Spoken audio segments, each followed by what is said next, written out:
Welcome to Social Media House. This is week 1, and I'm ready to help you dive in to your social media strategy. Before we do that, however, I'd like to help move a few objections that you might already have in place out of the way. Here are the top 5 reasons most clients that come to me say they are strongly resisting social media.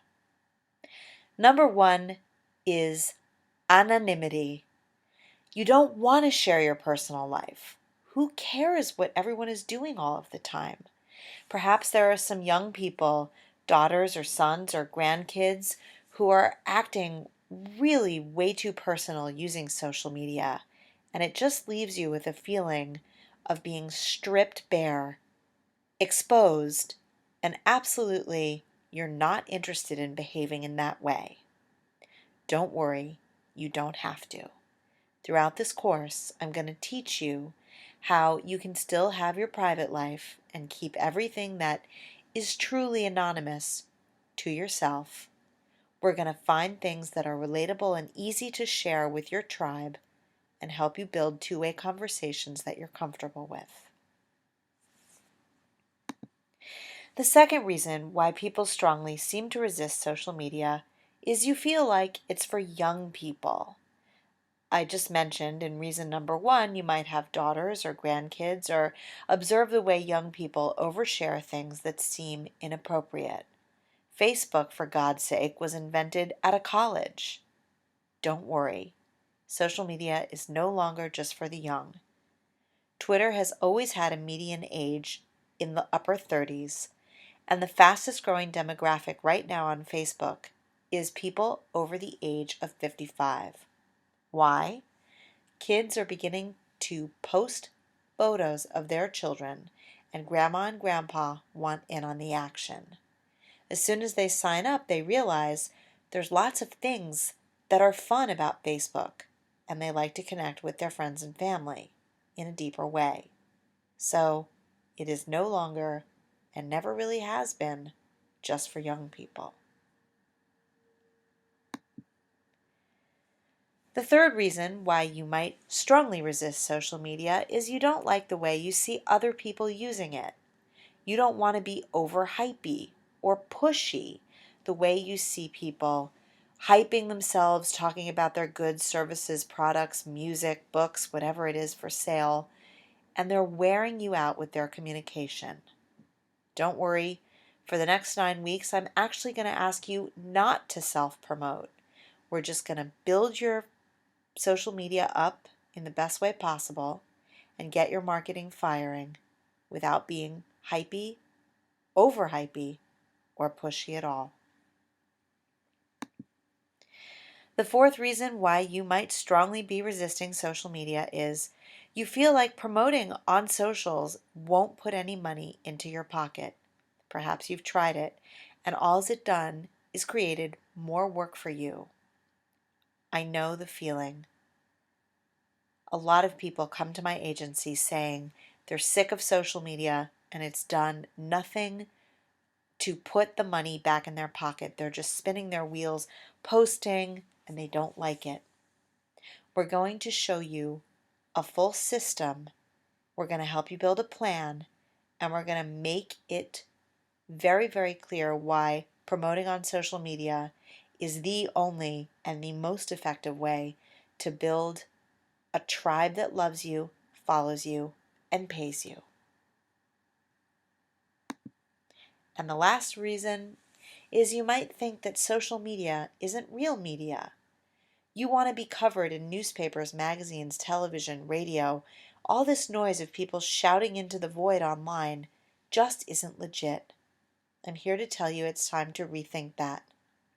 I was a traditional publicist for 10 years, dealing with the quote-unquote real media, and I promise you that real media now leans on social media more than ever before to find leads and stories and ideas and content that feed them and make them scoop the story first. So actually using social media and using it well will teach you how to feed your story into the real media. I can also show you how to connect with journalists, bloggers, and all types of media makers who are using social first.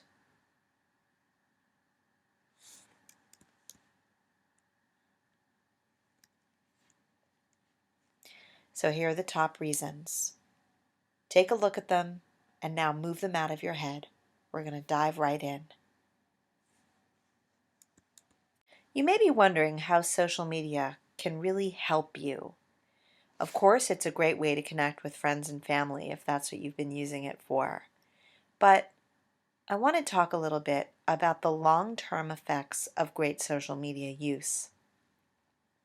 I got a chance to interview the amazing Seth Godin last year, and we had a candid conversation about the shifting music industry and how social media has come and really flipped that industry and most others completely on their heads. What Seth said was, there's no magic Santa Claus in the sky coming to save you. You're not going to get discovered. No one is going to come and just scoop up your great idea and make it happen for you. He rightly pointed out that social media is an absolutely fantastic place where you can start new conversations and engage. After that, you can begin to increase loyalty. You do this by having a long-term strategy. Also, in place with a marketing plan. It's not just about social media alone. And you can use all the conversations and engagement to build a tribe. You will be able to take this tribe with you on your journey from here forward. Everybody wants to have a crowd of appreciative fans, followers, customers, however you refer to the people that pay you and support you. And social media use over the long term will bond you to your tribe, give you a mouthpiece to communicate directly to them, and help you stay in that crucial engagement. In the beginning of this course, in the preamble videos, I talked about the new economy of marketing and how these two-way conversations are key and crucial.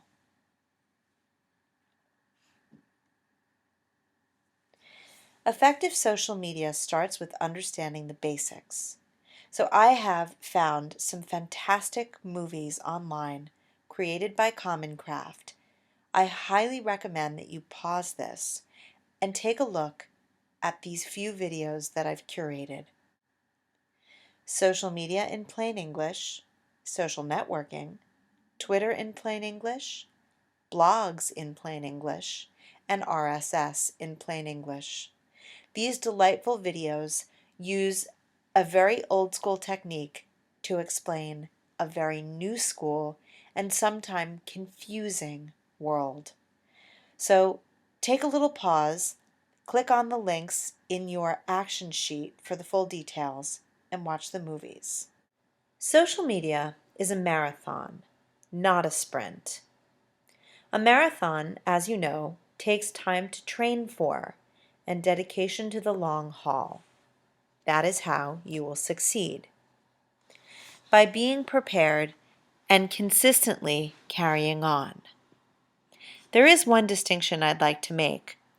When you're running a marathon, there's one finish line. When you're running a social media campaign, there are many. A great social media strategy is contingent upon crossing little finish lines over and over and over again. That's why goals are so important. Social media really will feel like wasted time if said goals and a plan are not roundly in place.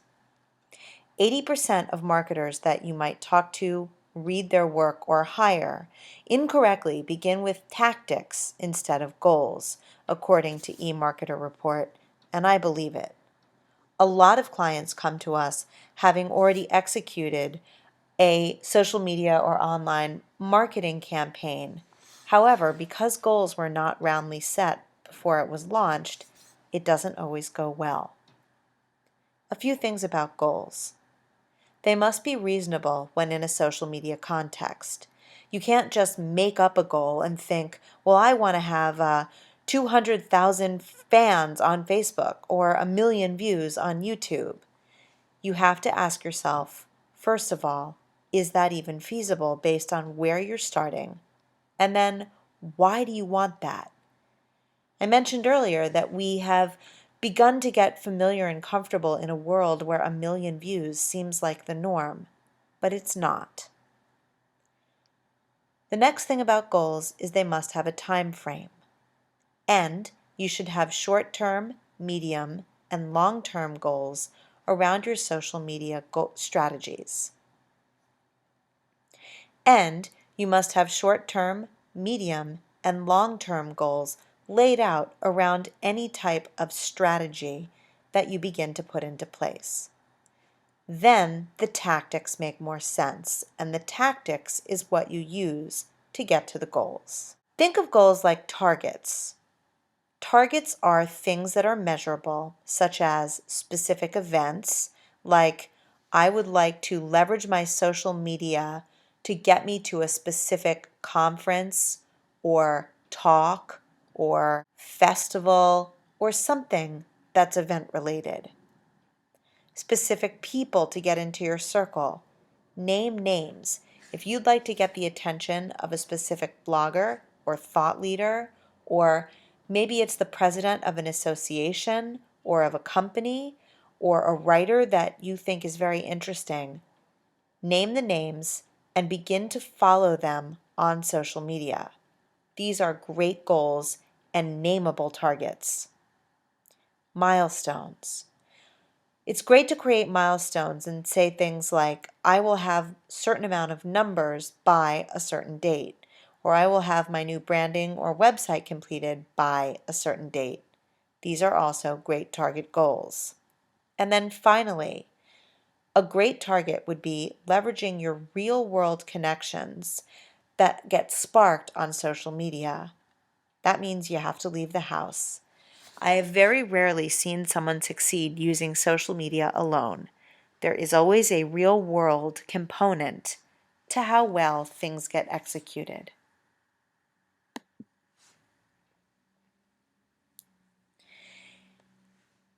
Not only do you need to have goals and targets, but you have to begin to understand how to track metrics.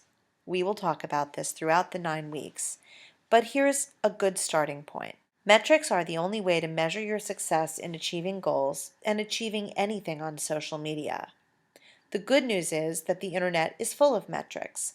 Everything from Google Analytics to specific Twitter and even Facebook has its own insights. I'll teach you how to use them all throughout the next 9 weeks. I want you to keep these metrics in mind as we move forward. The average Facebook page only has 130 fans or friends. That means the average user doesn't have thousands and thousands of people in their circles. 6% is the average engage rate of a brand on Facebook. I'll do a deep dive into this during the Facebook week, but just remember that as a musician or an author or a small business, you have a fan page and you expect a high level of engagement. However, across all brand pages on Facebook, the statistic is 6%. That's the amount of people engaging. Lastly, only 29% of tweets actually produce a reaction. That means they get a reply or a retweet of some sort. That means 70%, well, 71% of the time that you're tweeting, you may not get any response. This is why consistency and going for it many, many, many times is what you should be doing. Because 29%, 3 out of 10, is not that many. There is a constant heated debate about social media and ROI, or return on investment. I want to nip that in the bud before we go moving forward, because if you are constantly measuring how much money or time you spend versus how many dollars you put in your pocket surrounding social media, you're going to end up frustrated and upset. What I'd like you to focus on is the opportunity cost. Social media will not be useful to you if you calculate your hours spent and add and subtract it based on the dollar amount that you think you should earn. It's a currency tool that helps you with relationships, and it's a tool set, not a holy grail. I'm not saying throw your money and time away, but I am saying that if you're a smart business person and you measure with dollars, you're going to need to let that go a little bit in order to have a successful experience. Social media will help you bond with your tribe, grow your network of influence, allow you to be interesting, useful, fun, smart, and cool to others, strengthen relationships, build trust and earn respect, and the end goal that I have in mind for you is to actually help you establish yourself as a thought leader. These are all the things that you should focus on, not on the cold, hard dollars. Financial gain will happen eventually, but it is dependent on an integrated strategy that includes what you do in the real world, or World 1.0, your website, how much you populate, how much traffic you get, and how much you can turn over names and email addresses into your newsletter list. It is still proven that that is where a positive ROI will happen. We're going to dedicate an entire week to newsletters in this course, so don't worry, I'll get you there.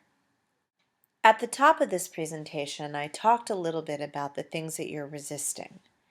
We're going to go back and look at one of them, and that is the fear of oversharing your personal life. I very often get asked, do I have to share my personal life to be successful at social media? The answer is no, you do not. There is a difference between relatable and personal. I want you to get this distinction because once you do, social media will open up in a new way and feel less intimidating and daunting. The goal of this course is to help you develop a relatable base of go-to subjects to share with your tribe. Relatable does not mean personal. Here are some examples of relatable content. Charities you support or causes you believe in, foods you love, places you like to travel to, recipes that you like to share for life or for eating, for travel, etc., books and articles that you like to read, important news that pertains to your tribe, your pets, something that makes you laugh, videos that inspire you. There's a million things that you can share that will not feel like you're personally exposing yourself. You don't have to talk about your parents' illnesses or your divorce or your kids or your personal struggles with your health. All of that can stay completely private. But what shouldn't stay private, again, is this concept of relatable content.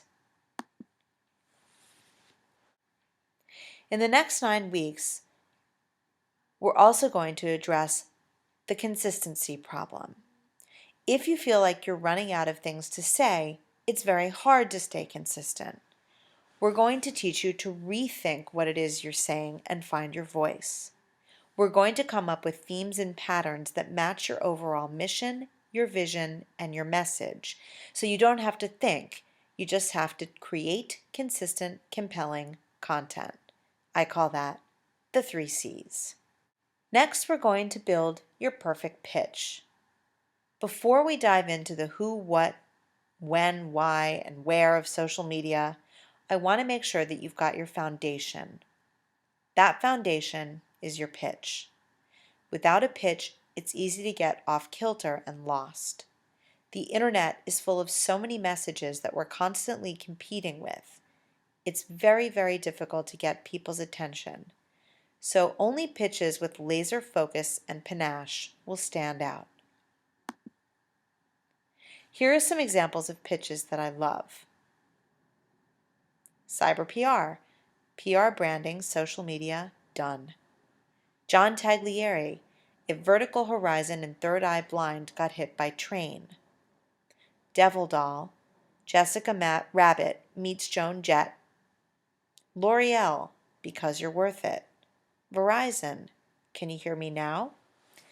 Now, the last two aren't really pitches, but they're fantastic slogans that really do sum up the feeling of the company. So you don't necessarily have to work on a pitch, but I recommend that you come up with something that really defines who you are and your brand.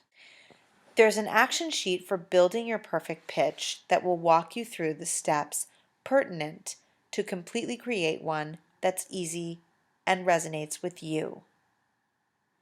Download your action sheet and walk yourself through it, and post it here on the forum so that the other members of the group can give you feedback.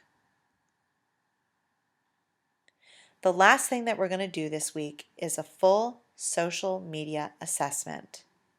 If you do only one thing, please don't skip the social media assessment. It will take you less than an hour to fill out, and it's an important step in this journey. You can download the action sheet that says Social Media Assessment.